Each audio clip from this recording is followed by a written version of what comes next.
morning devotion. I'm forever yours.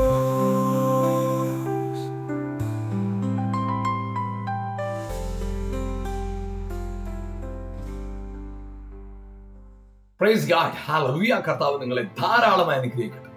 നമ്മുടെ കർത്താവായ യേശു ക്രിസ്തുവിന്റെ പരസ്യ ശുശ്രൂഷയുടെ ആരംഭകാലത്ത് ആമേൻ, യേശു ഉപവസിച്ച ശേഷം പിശാച് യേശുവിന്റെ അടുക്കൽ വന്ന് പരീക്ഷിച്ചു.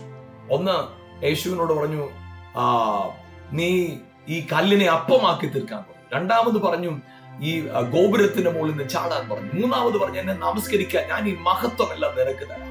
പ്രിയപ്പെട്ടവർ, യേശുവിന് ഈ മഹത്വം പ്രാപിക്കാനായിട്ട് പിശാച് പറഞ്ഞു കൊടുത്ത കുറുക്ക് വഴി അവനെ നമസ്കരിക്കാൻ. പക്ഷെ യേശുവിന് ഒരു കാര്യം നന്നായിട്ട് അറിയാം. യോഹന്നാന്റെ സുവിശേഷം 7-ാം അധ്യായം 22-ാം വാക്യവും 24-ാം വാക്യത്തിൽ നാം കാണുന്നതിനാണ്, ലോക സ്ഥാപനത്തിലൂടെ മഹത്വം പ്രാപിച്ചവനാണ് യേശു.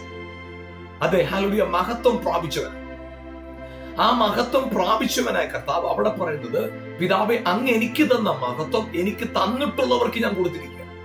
ആ മഹത്വം അവനിൽ മാത്രം ഒതുങ്ങി നിൽക്കുന്നല്ല, നമുക്ക് വേണ്ടിയും കൂടെ ഉള്ളതാണ് ആ മഹത്വം. അതുകൊണ്ടാണ് എബ്രായ ലേഖനത്തിന്റെ 2-ാം അധ്യായത്തിന്റെ 9-ാം വാക്യത്തിൽ കാണുന്നത്, ദൂതന്മാരെക്കാൾ അല്പം മാത്രം താഴ്ച വന്നവനായ യേശു മരണം അനുഭവിക്കൊണ്ട് അവൻ മഹത്വവും ബഹുമാനവും അണിഞ്ഞവനായി നാം കാണുന്നു. തുടർന്ന് പറയുന്നത്, അനേക സഹോദരന്മാരെ തേജസ്സിലേക്ക് നടത്തുമ്പോൾ അവരുടെ രക്ഷാനായകനെ കഷ്ടാനുഭവങ്ങളെ തികഞ്ഞവനാക്കി. പ്രിയപ്പെട്ട ഒരു യേശു ക്രിസ്തുവിന്റെ മരണത്തിലൂടെയും പുനരുത്ഥാനത്തിലൂടെയും നിങ്ങളെ ഞാനും ആ തേജസ്സിനും മഹത്വത്തിനും അവകാശികളാക്കി മാറി. നമ്മളെയും അവൻ തേജസ്സിലേക്ക് നടത്തുക. ഏത് തേജസ്സാ? ലോക സ്ഥാപനത്തിന് മുമ്പേ അവൻ പ്രാപിച്ചിരുന്ന തേജസ്. അതുകൊണ്ട് പ്രിയപ്പെട്ടവരെ, കൊലോസ്യ ലേഖനം 1:27 പറയുന്നത് ഇങ്ങനെയാണ്, മഹത്വത്തിന്റെ പ്രത്യാശ ക്രിസ്തു നിങ്ങളകത്തിരിക്കുന്നു.